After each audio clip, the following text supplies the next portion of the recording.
அருண், நீ இருந்தா எனக்கு பயமே இல்லை. நண்பனுக்கு நான் எப்பவும் துணைதான்.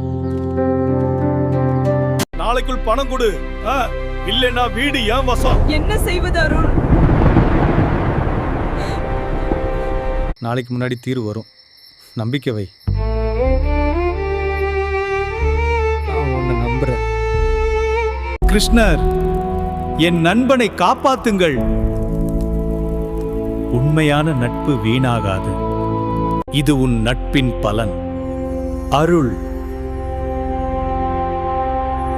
அருள். இது எப்படி சாத்தியம்? நட்புக்கு கடவுள் துணை. இது ஒரு அதிசயம். இது என் நண்பனின் அருள். நீ என் நண்பன் இல்ல, என் தெய்வம். உண்மையான நட்பு தெய்வத்துக்கு சமம்.